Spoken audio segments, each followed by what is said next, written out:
Chris Gardner is a struggling salesman trying to provide for his family. One day, while staring at the rental car's price list and realizing he didn't have enough money, he panicked. At a red light, Chris suddenly opened the car door and ran off. The angry driver chased him through the streets until Chris barely escaped onto his subway train, only to lose one of his precious medical scanners in the process. That scanner was worth enough money to keep his family afloat for a month. Soaked by the rain outside, Chris called his wife to say he'd be late, but instead of comfort, he heard devastating news: she was leaving him and taking their son. He rushed home only to find the apartment already empty. Heartbroken, Chris sat in silence until the phone rang. It wasn't his wife. It was an HR manager inviting him to an interview. For the first time in a long while, a tiny ray of hope appeared. The next day, he tried to reconcile with his wife, but she wanted nothing to do with him. Chris realized the only thing he couldn't lose was his son. That little boy was his reason to keep going. So, Chris picked him up from school and took him home.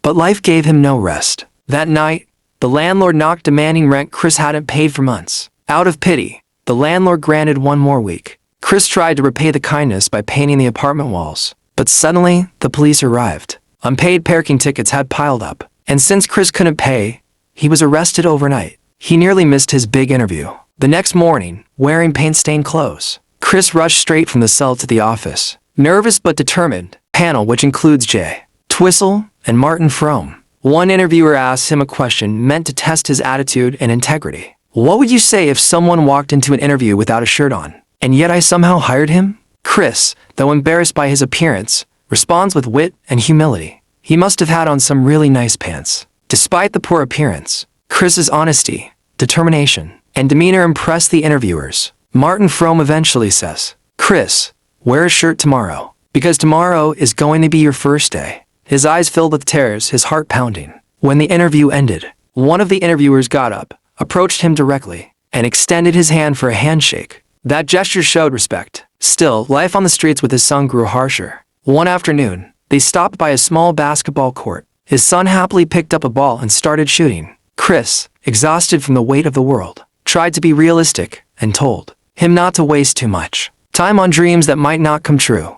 After a quick game at the basketball court, Chris and his son walked through the busy streets, hand in hand. Chris never lost focus. He made a few more sales, each step bringing him closer to his dream. Soon, it was back to the office, where he poured every ounce of energy into his internship, determined that all the struggle would finally pay off. Back at the office, Chris soaked up every word during the internship lectures, hungry to learn. Later, on the bustling streets, he struck up a conversation with a stranger, just a moment of connection in the chaos of the city. But then, something caught his eye. A man darted past, and without thinking, Chris gave chase. The city's chaos exploded around him, and he collided with a car. Pain shot through him, but his determination never wavered. Every obstacle was just another step toward his goal. Injured but determined, Chris limped back into the office, every step a reminder of the chaos outside. He didn't let the pain slow him down. He offered coffee, made small talk, kept moving, all while focusing on the task at hand. The world outside could throw anything at him, but in this office, he was in control. Every action, every conversation, was another step toward the life he was determined to build. Chris rushed home and dressed his son with care, a small act of love after a grueling day. On the bus, they sat side by side, the city blurring past, holding on to hope and moving forward together. The office buzzed with noise, phones ringing, pens scratching, everyone fighting for attention. Chris sat in the middle of it all, dialing, writing, refusing to be outworked. After the conversation, Chris found himself chasing another chance, this time with a potential client. Walter Ribbon, impressed by Chris's persistence, invited him and his son to a for-9ers game. Chris ran through the streets, desperate to make it on time. But when he reached the daycare, the look on the teacher's face said it all. She hesitated, almost questioning if he deserved to take his own son home. Chris forced a smile, swallowing the shame, and held out his arms. Chris did what he always tried to do: make his son smile. Even if it was just a cheap meal or a walk down the block, he made sure Christopher felt loved. To the world, he was a man barely holding on. But to his son, he was still dad, and that meant everything. Asterisk opportunity came disguised as a handshake. Chris met Walter Ribbon, a man with influence, the kind of client who could change everything. For a few hours, the weight of the world disappeared. In the roar of the stadium, surrounded by cheers and laughter, Chris didn't just talk numbers, he made a connection. Asterisk after the joy of the game, reality returned. Chris was back in the office, working late into the night. The next day, he stole a moment of play with his son. A toy in hand, laughter cutting through the weight of their struggle. But hope was fragile. On the street, Chris found a notice, a levy. The government had taken what little he had. That night, sleep never came. By morning, he walked his boy to daycare as always. On the street, Chris crossed paths with an old friend. They shook hands, shared a smile, and for a moment, Chris let his guard down, hinting at the help he so desperately needed. But the answer was clear. There would be no rescue. As his friend walked away, Chris was left with the same truth he lived every day. If they were going to make it, he would have to fight this battle alone. He sat for a moment on the curb, catching his breath, and struck up a quick word with a man passing by. A thin thread of hope in a day full of holes. Then he rushed to meet a prospect, set the scanner up, and tried to make it work. The demo wouldn't take, and the disappointment landed in his chest like a physical weight. On the way home, the city felt colder. Their apartment had been cleared, their belongings piled on the sidewalk. He fumbled at the doors, pleading for one to open. Then, with no roof in sight, he took his son down to the subway. Behind a closed stall, with the sounds of trains along, distant thunder, he wrapped his boy in his arms and turned the floor into a fortress. He whispered stories until his son slept, and let the tears fall silently.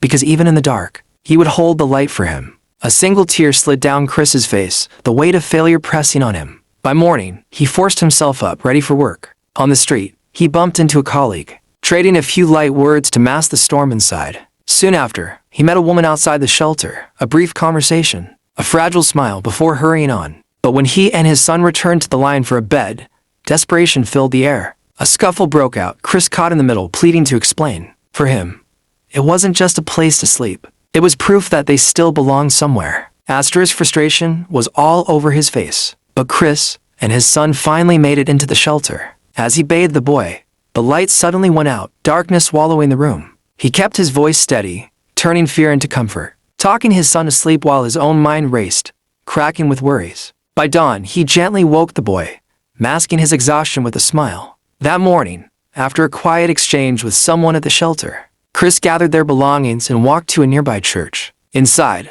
voices lifted in song, raw, emotional, almost breaking him. Holding his son close, Chris couldn't hold back the tears anymore. Later, he carried his boy out, bought him food with the little he had. The next day at work, Chris buried himself in the grind, scanning list, making calls, refusing to waste a second. When he finally stepped outside, a man approached, offering him a little money. Pride clashed with desperation in his chest. Because for Chris, every choice now was between dignity and survival. Asterisk chased from the church, Chris and his son ran through the cold streets, worry etched into every step. In the subway, he held his boy close, whispering reassurances, hearts beating fast in the dim light. Soon, a woman offered him a small sum, enough to secure a place for his son to sleep that night. Sitting together, they shared a quiet conversation, a fleeting moment of peace in the chaos. With renewed focus, Chris returned to his work. He tested his machine again, and this time it worked. A brilliant light shone across the room, illuminating every corner of his determination. He took it to the man, shook hands, and collected the payment, a small victory that felt monumental. Walking down the street with his son, hope filled their steps, and soon, they found a proper home, a roof under which they finally slept. The next day brought more surprises. A black man approached, handing Chris a crucial document. They shook hands, a silent acknowledgement of doors opening at last. In a bathroom, Chris saw one of his interviewers. The three of them met, talked, and emotions ran high. Tears threatened to spill as the weight of struggle, perseverance, and eventual triumph hit him. One of the interviewers handed him money, a tangible reward for his relentless fight. Chris stepped into the sunlight, clapping his hands in excitement, holding his son close. Together, they walked through the streets. Back in the subway, memories flashing, the cold bathroom floor, running through the streets, holding hands at church, every struggle etched into their journey. And finally, he let himself breathe, knowing he had made it. If you enjoyed this cinematic recap, don't forget to subscribe to Cine Voice for more stories brought to life, full of emotion, drama, and inspiration.